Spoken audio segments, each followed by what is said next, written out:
know that girl who walks past you and you're instantly like, wait, what perfume is that? Here's the secret. She may not be wearing more perfume. She may be building her scent in layers.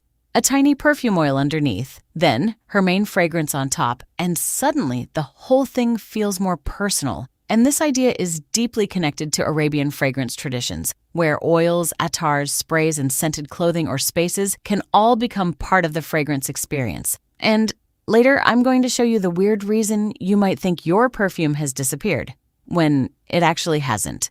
But first, let's build the scent. Okay, imagine this. You shower. Your skin feels soft. You put on a tiny bit of musk oil, then a rose perfume. And suddenly, you're not just wearing rose. You're wearing your version of rose. That's the first secret. You're not trying to make your fragrance louder. You're trying to make it more complete. Layering fragrance is a well-established practice in Arabian and Middle Eastern perfumery, with oils, attars, sprays, and sometimes scented clothing or spaces working together to create a more dimensional scent.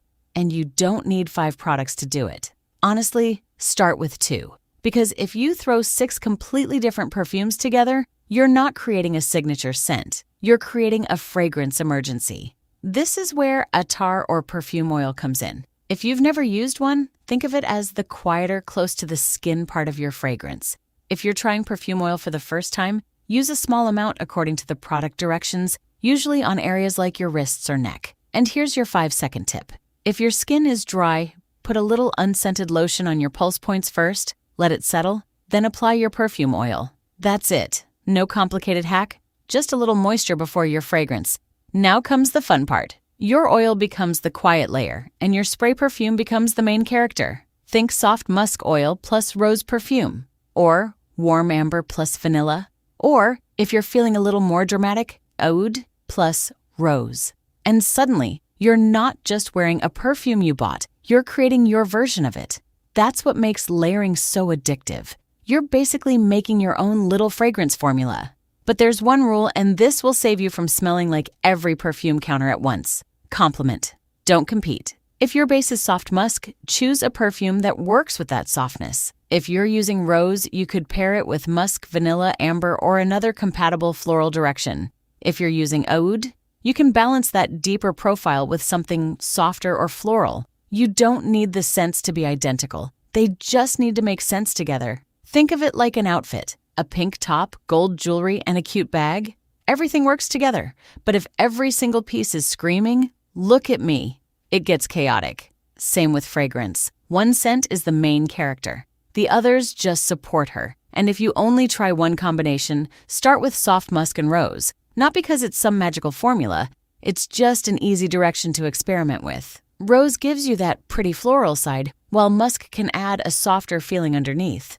But if rose isn't your thing, don't force it. Maybe you're clean musk and fresh floral. Maybe vanilla and amber. Maybe oud and rose. Or something completely fresh. That's fine. The real secret is finding a scent family you naturally love and building around it. Because your signature scent shouldn't make people think, oh, she copied that perfume. It should make them think, yep, that's so her. Now, here's the part most perfume routines miss. Your fragrance doesn't have to live only on your skin. Your clothes can become part of the scent story too.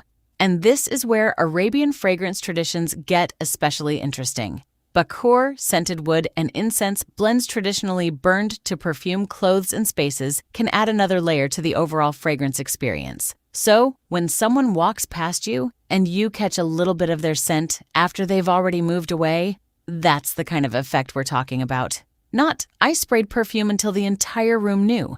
More like a soft scent that becomes part of what you're wearing. And you don't need to recreate an elaborate traditional ritual for everyday life. Fresh clothes already make a difference. If you're using a product specifically made for clothing, follow its directions and make sure it's suitable for the fabric, especially delicate fabrics.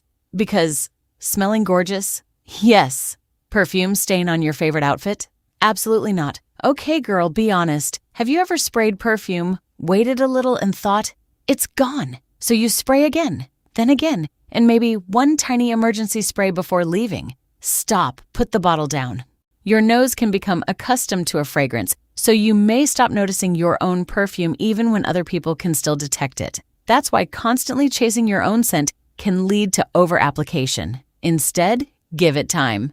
Let it settle, move around, and if you genuinely need to reapply later, keep it light, especially around other people, because there are two very different reactions. You smell amazing versus, I could smell your perfume before you even walked in. We want the first one every single time. And don't forget the boring part. Before all those pretty fragrance layers comes freshness. Shower, fresh clothes, then moisturized skin. An unscented body lotion is an easy option if you don't want another fragrance competing with your perfume. And that's really enough. You don't need 10 scented body products. You don't need matching everything. And you definitely don't need to smell like an entire perfume shop. Think clean, soft, scented, then build from there. So let's put everything together. Tomorrow, after your shower, first, fresh, clean skin. Second, moisturizer. Third, choose your scent mood. Rose, musk, vanilla, amber, oud. Pick your vibe. Fourth, if you want to experiment with Attar, use a small amount as your close-to-skin layer. Fifth, add your main perfume that complements it. And if you're using a fabric-safe fragrance product, keep that layer light and appropriate for the material. Then stop. Don't keep spraying just because you can't smell yourself anymore. Let the fragrance become part of your day. Let it move with you. And honestly, I think this is the most interesting part. The secret isn't really oud. It's not rose, it's not even attar. It's building a scent instead of simply wearing one. Your skin has one layer, your perfume has another, your clothes can carry part of the scent experience. And when all those little pieces agree, the result can feel much more personal. Not louder, not overwhelming, just intentional. And that's why the best fragrance compliment isn't, wow, you're wearing so much perfume. It's, wait, you always smell so good.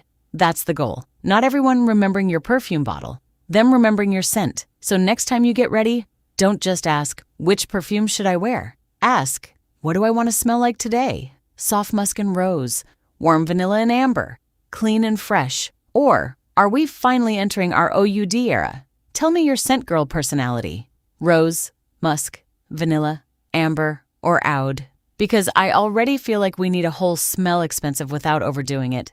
I'll see you in the next Skin Secret.